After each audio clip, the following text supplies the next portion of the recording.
En la gran arquitectura del universo, hay almas que nacen con un propósito tan definido que su llegada es anunciada por susurros en el cosmos. Son chispas de una estrella lejana destinadas a encarnar en la Tierra para iluminar una era de oscuridad. Son avatares de un poder primordial, héroes solares cuya luz es tan intensa que corren el riesgo constante de ser consumidos por su propio fuego. Su don es su gloria, pero también su prueba más grande, porque el poder divino, cuando se vierte en un recipiente humano, pone a prueba los límites del ego, la humildad y el corazón. Esta es la historia de uno de esos hombres, un hombre cuyo nombre mismo significaba sol. Esta es la historia de Sansón. Para entender su llegada, debemos primero sentir la oscuridad que la precedió. Israel se encontraba en una noche prolongada, sometido bajo el yugo de los filisteos. Era un tiempo de fe menguante y de esperanza marchita, un tiempo donde la gente había olvidado el brillo de su propio sol interior. Y es precisamente en las noches más oscuras cuando el universo conspira para encender una nueva luz. La historia no comienza en un campo de batalla, sino en el silencio de un hogar. Un hombre llamado Manoa y su esposa, estéril, vivían con el peso de un futuro sin descendencia. Pero su esterilidad no era una maldición, era un símbolo. Era el campo vacío y preparado, esperando la semilla de lo milagroso. Un día, un ser de luz, un ángel del Señor, se le apareció a la mujer. No vino con estruendo, sino con la claridad de un rayo de sol atravesando una nube. El mensaje era una profecía y un contrato. Concebirás y darás a luz un hijo, dijo el enviado. Pero este no sería un niño común, sería un nazareo, un consagrado, un ser apartado para un propósito divino desde el vientre mismo. Y las condiciones de este pacto sagrado eran la clave de todo su poder. No bebería vino ni sidra, no comería nada impuro. Esto no era simplemente dieta, era una instrucción esotérica. Se le exigía mantener su canal psíquico y físico absolutamente puro, sin las distorsiones del alcohol o las impurezas que pudieran ensuciar el flujo de energía divina. Debía ser un cáliz inmaculado para contener el vino del poder celestial. No tocaría ningún cadáver. Este era el segundo sello del pacto. Como héroe solar, Sansón sería un avatar del principio de la vida, de la energía vital, prana o chi. Tocar la muerte sería conectar con su opuesto, apagar simbólicamente su llama, crear una fisura en su campo energético. Y la condición más famosa, la más visible, la más crucial: navaja no pasará sobre su cabeza. Aquí reside el secreto solar. Su cabello no era simplemente cabello, era la manifestación física de su pacto. Cada hebra era una antena, un filamento dorado que lo conectaba directamente con la fuente de su poder, el sol. Su larga cabellera eran los rayos del sol hechos carne, una corona viviente que canalizaba la fuerza, la vitalidad y la furia del astro rey. Cortar su cabello no era simplemente un corte de pelo, era cortar el cable de alimentación, era provocar un eclipse personal y deliberado. El niño nació, y lo llamaron Chimchón, Sansón, el pequeño sol que venía a disipar las sombras de Israel. Creció bajo este pacto y el Espíritu del Señor comenzó a manifestarse en él. Sentía una fuerza bullir en sus venas, una energía que excedía por mucho los límites de un cuerpo mortal. Era la energía del sol, buscando expresarse, buscando una salida. El universo le había entregado un don de poder casi ilimitado, sellado por un voto sagrado. Tenía la fuerza de una estrella, contenida en el corazón de un hombre. ¿Pero puede un recipiente mortal contener el fuego de un astro sin agrietarse?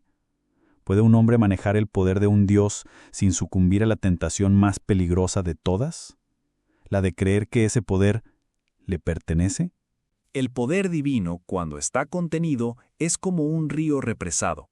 busca grietas, busca salidas, anhela manifestarse en el mundo de la forma. En Sansón, esta energía solar no era una fuerza pasiva, era un impulso activo, una voluntad de fuego que lo empujaba hacia la acción, hacia la confrontación, hacia el drama. Este es el sello inconfundible del arquetipo de Leo, el león, el rey del zodiaco regido por el sol. Un arquetipo que exige ser visto, que se deleite en la demostración de su fuerza y que se siente más vivo en el centro del escenario. El primer acto de este drama cósmico no se daría en una batalla planificada, sino en un encuentro fortuito que serviría como su verdadera iniciación. Sansón, impulsado por una pasión juvenil y desafiante, descendió a las viñas de Timnat, una ciudad filistea. Ya en este acto vemos su naturaleza. Se siente atraído por el peligro, por lo prohibido. No camina por los senderos seguros, busca los límites. Y en medio de los viñedos, el universo le presentó su primer espejo. Un león joven y rugiente salió a su encuentro. Este no era un simple animal. En el lenguaje de los símbolos, el león es el rey de las bestias, la encarnación de la fuerza primordial, la pasión indómita y el poder regio. Para Sansón, el héroe solar, el arquetipo del sol en Leo, enfrentarse a un león era como mirarse en un espejo salvaje. Era el sol enfrentándose a su propia naturaleza instintiva y depredadora. Era una prueba para ver si podía dominar el fuego que ardía tanto fuera como dentro de él. El texto bíblico dice que el Espíritu de Jehová vino sobre él con poder. Imaginemos lo que eso significa. No es un simple subidón de adrenalina, es una posesión divina. Los ojos de Sansón se encienden con una luz dorada. Sus músculos se tensan no con su propia fuerza, sino con la de una estrella. El aire a su alrededor crepita con energía. En ese instante deja de ser un hombre y se convierte en una fuerza de la naturaleza. Sin armas, sin vacilación, se lanzó sobre la bestia. Lo que siguió no fue una lucha, fue una dominación. Lo desgarró como quien desgarra a un cabrito, con una facilidad que desafiaba toda ley física. No fue un acto de supervivencia, fue una declaración de soberanía. El león, símbolo de la realeza terrenal, fue sometido por el avatar de la realeza celestial. Sansón, de pie sobre el cuerpo de la bestia, sintió por primera vez la magnitud total de su poder. El río se había desbordado, el fuego había sido liberado. Fue un momento de éxtasis, de confirmación divina. Había dominado a la bestia externa. Pero hay una advertencia sutil en esta victoria. Al derrotar al león, Sansón no lo integró, simplemente lo conquistó. Celebró su poder sobre él, en lugar de honrar el espíritu salvaje que compartían. Este momento fue el nacimiento de su gloria, pero también la siembra de su tragedia. Porque es una cosa dominar al león que encuentras en el camino, y otra muy distinta, mucho más difícil, es dominar al león que llevas dentro. El orgullo, la ira, la lujuria y la necesidad insaciable de ser el centro de todo. Este triunfo lo marcó. Le enseñó que era invencible, que ninguna fuerza en la tierra podía oponérsele, y con esta creencia comenzó a caminar por el mundo no como un siervo de Dios, sino como un semidios que caminaba entre mortales. Su primera gran prueba había sido superada con una fuerza abrumadora.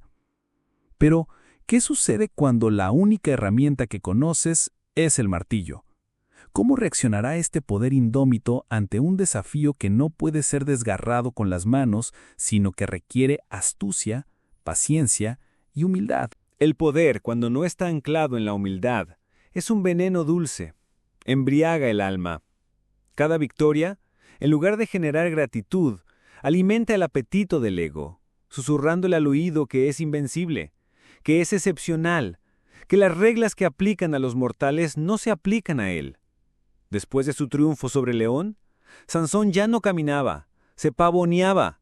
La energía del sol que fluía a través de él comenzaba a ser eclipsada por el brillo de su propia autoadmiración. Sus hazañas se volvieron legendarias, cada una más audaz y dramática que la anterior.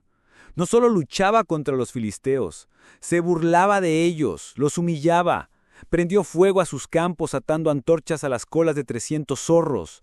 Arrancó las puertas de la ciudad de Gaza y las cargó sobre sus hombros hasta la cima de una colina.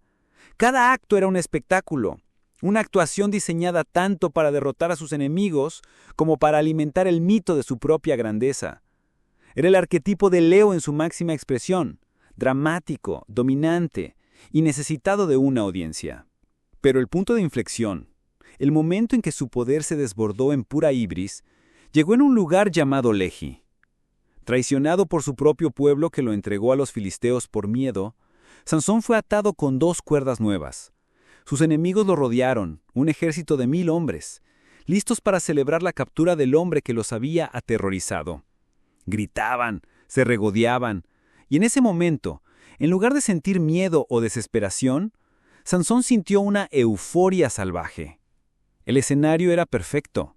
Cuanto mayor era el desafío, mayor sería la gloria. Una vez más, el Espíritu de Jehová vino sobre él. Las cuerdas que ataban sus brazos se quemaron como si fueran lino chamuscado, desintegrándose en cenizas. Estaba libre, en medio de 1.000.000 de enemigos. Pero no había armas, y entonces sus ojos se posaron en algo en el suelo. Una quijada de asno, fresca aún. En manos de un hombre normal, sería un hueso inútil. En manos de Sansón, se convirtió en un instrumento de aniquilación divina. Lo que siguió no fue una batalla, fue una masacre. Se movía entre ellos como un dios de la guerra, un torbellino de furia sagrada. La quijada se alzaba y caía, y con cada golpe, un enemigo caía. La escena era de un poder aterrador y absoluto. El sol no solo brillaba, ahora quemaba, purificaba, destruía. Cuando el polvo se asentó, 1000 hombres yacían muertos a sus pies. Él estaba de pie, solo, en medio de la carnicería, jadeando no de exhaustión, sino de la intensidad del poder que acababa de canalizar. Y entonces, en el apogeo de su victoria, pronunció las palabras que sellarían su destino. No fue una oración de gracias, fue un canto de autoglorificación. Con la quijada de un asno, 1 montón, 2 montones. Con la quijada de un asno, maté a 1000 hombres. Escuchen atentamente. No dijo, Dios me ha dado la victoria. Dijo, yo maté a 1000 hombres. En ese instante, la ibris se consumó. El ego había secuestrado el don divino. Sansón ya no se veía como un canal, sino como la fuente. Creía que la fuerza emanaba de él, no a través de él. Había olvidado el pacto, la consagración, la pureza. Solo recordaba la gloria. Se había enamorado de su propio reflejo en un charco de sangre. Y el universo, que siempre busca el equilibrio, tomó nota. Un alma tan brillante, tan poderosa, ahora estaba peligrosamente desequilibrada. El sol, sin la humildad de la tierra para anclarlo, amenaza con convertirse en una supernova que se destruye a sí misma. Para un héroe de tal magnitud, la prueba final no podía venir en la forma de un ejército o una bestia. Tenía que venir de una forma mucho más sutil, una fuerza que no pudiera ser vencida con músculos ni huesos. La prueba tenía que tener un nombre, y su nombre era Dalila. Cuando el ego de un héroe se infla hasta el punto de la ibris, el universo no le envía otro ejército para conquistar. Eso solo alimentaría más su orgullo. En su infinita sabiduría, le envía un espejo. Le envía una fuerza que no puede ser enfrentada con los músculos, sino con el corazón y la mente. Le envía la prueba que expone su punto ciego más profundo. Para el héroe solar, todo luz, acción y fuerza bruta, esta prueba es siempre la sombra, el misterio, la sutileza, el poder de lo intangible, el poder de lo femenino. Y esta fuerza tomó la forma de una mujer, llamada Dalila. No la imaginemos simplemente como una traidora codiciosa. Eso es reducir un arquetipo poderoso a una simple villana. Dalila es mucho más. Ella es la personificación de la sombra necesaria. En la mitología de la psique, ella es el ánima no integrada del héroe, la parte femenina de su propia alma que él ha ignorado, despreciado y tratado de dominar en lugar de comprender. Él, el sol, se encuentra con la luna, misteriosa, magnética, que gobierna las mareas ocultas de la emoción y la intuición. Sansón el hombre que podía desgarrar leones y masacrar ejércitos, se enamoró de ella. Su amor no era puro, era una obsesión. La deseaba porque no podía conquistarla del todo. Ella era un enigma que su fuerza no podía resolver. En su presencia, su poder se sentía torpe, su confianza se tambaleaba. Era adictivo. Creía que podía poseerla, del mismo modo que creía que poseía su propia fuerza, sin darse cuenta de que ella era quien lentamente estaba tomando el control de su mundo interior. Los señores de los filisteos, astutos, vieron esta debilidad. No intentaron luchar contra Sansón, intentaron explotar su punto ciego. Se acercaron a Dalila, ofreciéndole una fortuna de plata no para que matara a Sansón, sino para que descubriera el secreto de su gran fuerza. Querían saber cómo podemos vencerlo, atarlo y humillarlo. Su objetivo no era la muerte, era la humillación. Sabían instintivamente que la única manera de apagar un sol es apagar su luz, no su vida. Y así comenzó el juego más peligroso, un juego que no se libró en el campo de batalla, sino en la intimidad de un dormitorio, en el espacio sagrado donde un hombre debería ser más vulnerable y honesto. 3 veces Dalila le preguntó, 3 veces le suplicó que le confiara su secreto, y 3 veces Sansón, en su arrogancia, jugó con ella. Le mintió. «Si me atas con 7 cuerdas de arco frescas», dijo, sabiendo que las rompería. «Si me atas con cuerdas nuevas», se burló, recordando cómo se habían desintegrado antes. «Si tejes las 7 trenzas de mi cabeza con la tela del telar», propuso, acercándose peligrosamente a la verdad, pero todavía viéndolo todo como un juego de poder, una oportunidad para demostrar una vez más su invencibilidad. En cada ocasión, mientras él dormía, ella lo ataba según sus instrucciones, y luego gritaba, «¡Sansón, los filisteos sobre ti!». Y cada vez, él se despertaba y rompía sus ataduras como si fueran hilos, riéndose de su poder, ciego al verdadero peligro. No se daba cuenta de que cada mentira era una grieta en su propia alma.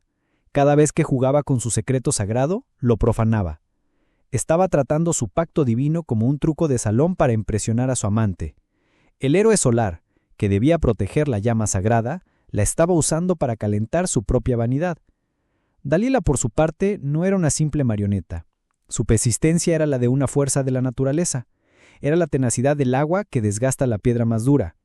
Su arma más poderosa no era la seducción, sino la manipulación emocional. Después de su tercer engaño, ella usó la única arma contra la que el ego de Leo no tiene defensa, un ataque a su amor y a su honor. «Si tu corazón no está conmigo, ¿cómo puedes decir te amo?», lloraba. Lo presionaba cada día. Su alma se angustiaba hasta el punto de la muerte. Él, el hombre más fuerte del mundo, era impotente ante la presión de una pregunta. ¿Se daría cuenta de que estaba en el umbral de su propia destrucción? ¿O su orgullo lo empujaría a dar el último y fatal paso, revelando el secreto que conectaba su alma con el mismo sol? Hay un punto de quiebre en toda alma, un momento en que la presión constante erosiona la voluntad más fuerte. Sansón, el coloso invencible, había encontrado una fuerza que no podía romper: la persistencia emocional. La pregunta de Dalila, repetida día tras día, no era un ataque a su cuerpo, sino a su psique. «Si me amas, ¿por qué no confías en mí?». Era un asedio a su corazón. Y sus murallas, construidas sobre el orgullo y no sobre la sabiduría, comenzaron a ceder. Finalmente, agotado, confundido, y con el ego desesperado por demostrar su amor y recuperar el control de la situación, cometió el acto de profanación definitivo. Le abrió todo su corazón. Le contó la historia de su nacimiento, del ángel, de su consagración como nazareo, y le confió el secreto sagrado, la clave de su conexión con lo divino. «Navaja nunca ha pasado por mi cabeza», susurró, y en ese susurro se podía oír el sonido de un pacto rompiéndose. «Si fuera rapado, entonces mi fuerza se apartaría de mí y me debilitaría, y sería como todos los demás hombres». En ese instante el juego terminó. Dalila supo, con una intuición certera, que esta vez no era una mentira. Él no le había entregado un simple secreto. Le había entregado su alma. Había puesto el interruptor de su poder en manos de su propia sombra. La tragedia aquí no es que Dalila lo traicionara. La tragedia es que él se traicionó a sí mismo. Él, el guardián del fuego sagrado, eligió voluntariamente apagar la llama por vanidad y agotamiento emocional. El resto fue un ritual sombrío. Dalila hizo que se durmiera sobre sus rodillas, un gesto de falsa intimidad que enmascaraba el sacrificio inminente. Mientras el héroe dormía el sueño de los necios, ella llamó a un hombre para que cumpliera la sentencia. Y con el frío metal de una navaja, las 7 trenzas, las 7 antenas doradas que lo conectaban con el sol, fueron cortadas y cayeron al suelo en silencio. Imaginemos este momento como lo que realmente es: un eclipse del alma. En el plano cósmico, es como si la luna, Dalila, la intuición, la sombra, pasara por delante del sol. Sansón, la fuerza, el ego, bloqueando su luz y sumergiendo al mundo en una oscuridad repentina. La conexión se cortó. El canal se cerró. La energía divina que había fluido a través de él sin cesar se detuvo, como un río que de repente encuentra un dique de hormigón. Por cuarta y última vez, Dalila gritó: «Sansón, los filisteos sobre ti». Él se despertó como las veces anteriores, con la arrogancia intacta. Su mente aún no había registrado la catástrofe. Pensó: «Saldré como las otras veces y me escaparé». Pero el texto bíblico añade una de las frases más trágicas de toda la Escritura. Pero él no sabía que Jehová ya se había apartado de él. Intentó flexionar sus músculos, invocar el poder que siempre había estado ahí, tan natural para él como respirar, y no encontró nada. Solo la flacidez de la carne mortal.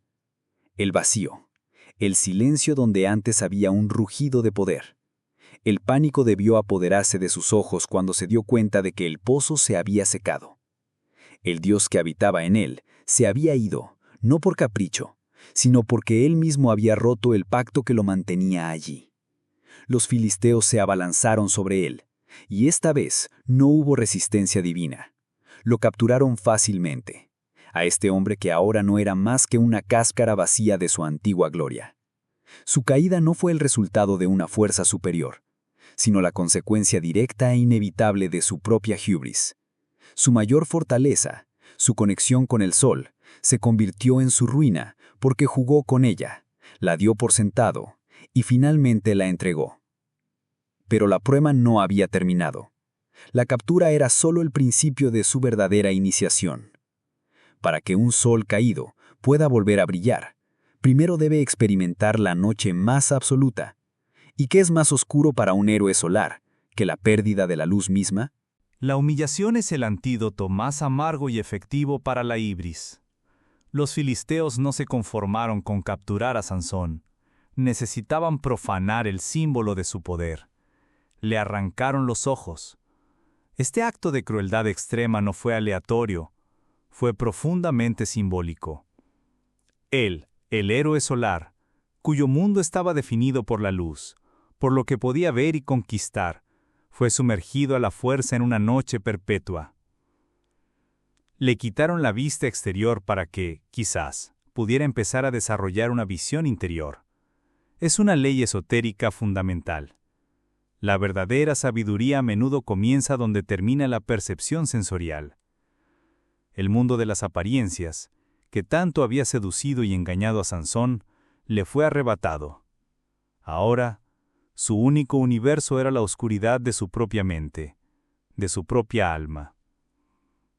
Lo llevaron a Gaza, la misma ciudad cuyas puertas había arrancado en un acto de poder arrogante. La ironía era un castigo en sí misma. Lo encadenaron con grilletes de bronce y lo pusieron a trabajar en la prisión, moliendo grano en un molino. La imagen es de una potencia devastadora. El hombre que era un avatar del sol, la fuente de energía, ahora estaba reducido a la condición de una bestia de carga, caminando en círculos sin fin en la oscuridad, realizando una tarea repetitiva y agotadora. El sol estaba cautivo, obligado a girar en una órbita humillante. Imaginen la tortura de esos días y noches interminables. El silencio solo roto por el chirrido de la piedra de molino y las burlas de sus captores. La oscuridad total solo interrumpida por los fantasmas de sus recuerdos, el león, la quijada, el rostro de Dalila, sus propias palabras jactanciosas resonando en su mente como una condena. No había escapatoria, no había distracciones. Por primera vez en su vida Sansón fue forzado a estar a solas consigo mismo, con su fracaso, con su pérdida, con su dolor. Este es el descenso al inframundo. Es la fase alquímica del nigredo, la putrefacción de la que hablamos en la historia de Jonás. Es la noche oscura del alma en su forma más cruda. El ego de Sansón, que había sido tan grande como el sol, ahora estaba siendo pulverizado, molido junto con el grano, día tras día, en la oscuridad de su celda. Pero es precisamente en esta oscuridad absoluta donde puede comenzar la verdadera transformación. Cuando se pierde todo lo externo, la fuerza, la admiración, la vista, la libertad, lo único que queda es el núcleo del ser. Y en ese núcleo, por débil que fuera, aún quedaba una brasa del fuego original. Mientras sus manos callosas empujaban la pesada viga del molino, mientras su cuerpo agotado seguía el círculo sin fin, su mente comenzó a cambiar. La ira inicial dio paso al arrepentimiento. El orgullo dio paso a una humildad forzada. Comenzó a orar, no con la arrogancia de antes, sino con el murmullo quebrado de un hombre roto. Comenzó a comprender la magnitud de su error. No culpaba a Dalila, no culpaba a los filisteos. En la honestidad brutal de su noche interior, sabía que él era el único arquitecto de su propia ruina. Y mientras este proceso de purificación interna tenía lugar, algo más sucedía, algo casi imperceptible al principio. El texto bíblico lo menciona con una simplicidad sublime y esperanzadora. Y el cabello de su cabeza comenzó a crecer de nuevo después de haber sido rapado. No era un crecimiento rápido y milagroso. Era lento, orgánico, casi secreto. Cada nuevo milímetro de cabello que brotaba de su cuero cabelludo era un símbolo de una reconexión gradual. ¿Era solo un proceso biológico? ¿O era una señal de que el pacto, aunque profanado, no estaba irrevocablemente roto? ¿Podía la gracia divina encontrar un camino de regreso a un corazón que finalmente se había vaciado de orgullo? El crecimiento es un proceso silencioso.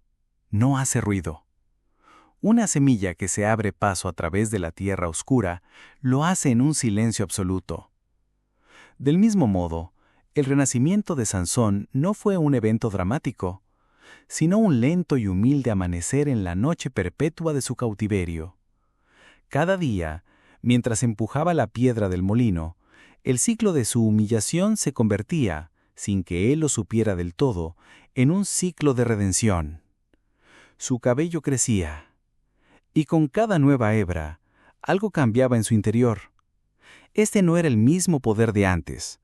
Aquel era un torrente de fuego, impetuoso y arrogante.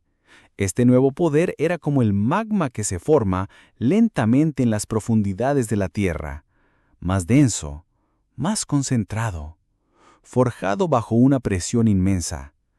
Ya no era el poder del héroe solar en su cenit de mediodía, brillante y ostentoso.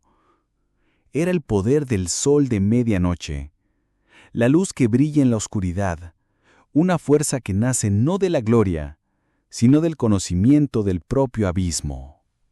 El orgullo había sido molido hasta convertirse en polvo. La ibris había sido purgada a través del sudor y las lágrimas. En su ceguera, Sansón comenzó a ver de una manera nueva. Veía la fragilidad de la fuerza física. Veía la vanidad de la fama y la admiración. Veía cómo su mayor don se había convertido en su peor enemigo, porque nunca se había tomado el tiempo para comprenderlo, para honrarlo, para manejarlo con la sabiduría que requería. Su conexión con lo divino, antes un cable de alta tensión que crepitaba con energía, ahora se estaba restableciendo como una raíz profunda y silenciosa. La oración que antes usaba para exigir o para jactarse, ahora se convirtió en una conversación íntima, un susurro en la oscuridad. Ya no pedía poder para su propia gloria. Si pedía algo, era para encontrar un propósito en su sufrimiento. Los filisteos, en su arrogancia, No notaron este cambio. Para ellos, Sansón seguía siendo un trofeo roto, un león desdentado y ciego que exhibían para su diversión. Se habían vuelto complacientes, ciegos a su vez al lento amanecer que estaba ocurriendo en el alma de su prisionero. Vieron el crecimiento de su cabello como un simple proceso biológico, sin comprender el profundo simbolismo que contenía. No entendieron que al dejar que su cabello creciera, estaban permitiendo que el sol se recargara, pero esta vez con una intención completamente nueva. El día de la gran celebración llegó. Los señores de los filisteos se reunieron en el templo de su dios Dagón para ofrecer un gran sacrificio y regocijarse. «Nuestro Dios ha entregado nuestras manos a Sansón, nuestro enemigo», cantaban. El templo estaba abarrotado, con miles de hombres y mujeres en el interior y en el techo, todos ansiosos por el plato fuerte del entretenimiento, la humillación final del héroe caído. Mandaron a buscar a Sansón a la prisión para que los divirtieran. Lo llevaron al centro del gran templo, un hombre ciego y encadenado, para ser objeto de burlas y escarnio. Lo colocaron entre las dos columnas centrales que sostenían toda la estructura, el corazón arquitectónico del poder filisteo. Sansón, de pie en medio del estruendo de las burlas, sintió el frío de la piedra bajo sus manos, y en ese momento, todo el sufrimiento, toda la humillación, toda la reflexión en la oscuridad cristalizó en un solo punto de claridad absoluta. Su vida de gloria impulsada por el ego había sido un fracaso. Su caída le había enseñado la lección más dura. Ahora solo le quedaba un último acto. No un acto de venganza personal, sino un acto de propósito redentor. En voz baja le dijo al joven que lo guiaba: «Déjame palpar las columnas sobre las que descansa el templo, para que pueda apoyarme en ellas». El joven, sin ver ningún peligro, obedeció. Las manos de Sansón se cerraron sobre las dos masivas columnas. Sintió su solidez. Sintió el peso de todo el edificio, de todo el imperio que representaba. Y por primera vez en mucho tiempo, elevó una última oración. Pero, ¿qué pide un hombre que lo ha perdido todo y que está a punto de realizar su último acto en la tierra? La oración final de Sansón no fue la de un guerrero pidiendo victoria, fue la de un penitente pidiendo una última oportunidad de alinear su vida con un propósito. «Oh Señor Jehová», clamó, no con un grito, sino con la intensidad concentrada de toda su alma. «Acuérdate de mí, te ruego. Fortaléceme, te ruego, solamente esta vez, oh Dios, para que de una vez tome venganza de los filisteos por mis dos ojos». A primera vista, parece una petición de venganza, pero si miramos más profundo, a través de la lente de su viaje, vemos algo más. La venganza por sus dos ojos es simbólica. Es la petición de redimir su ceguera, tanto la física como la espiritual. Es un acto para darle un significado final a la oscuridad que ha soportado. No era un «mátalos por lo que me hicieron», sino un «permíteme usar este poder restaurado para un acto final que cierre el círculo de mi destino».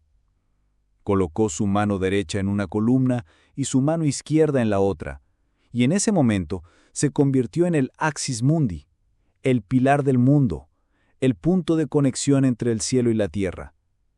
El poder que había estado creciendo lentamente en la humildad de la prisión, ahora fue invocado en su totalidad. No era el fuego salvaje de su juventud, era la fuerza controlada y enfocada de un sol que está a punto de convertirse en supernova, liberando toda su energía en un instante final y glorioso.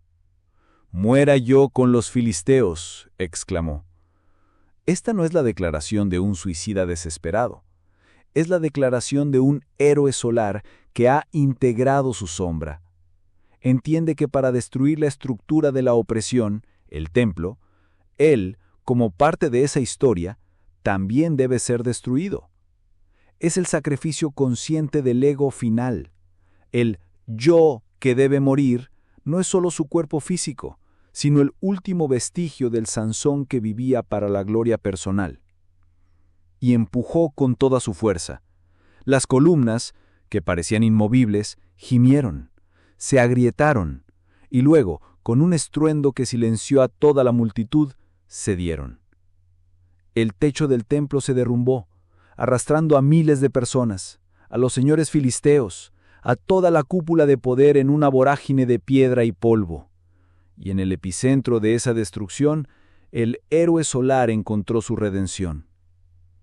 La historia de Sansón es una advertencia grabada en el corazón de nuestra conciencia colectiva.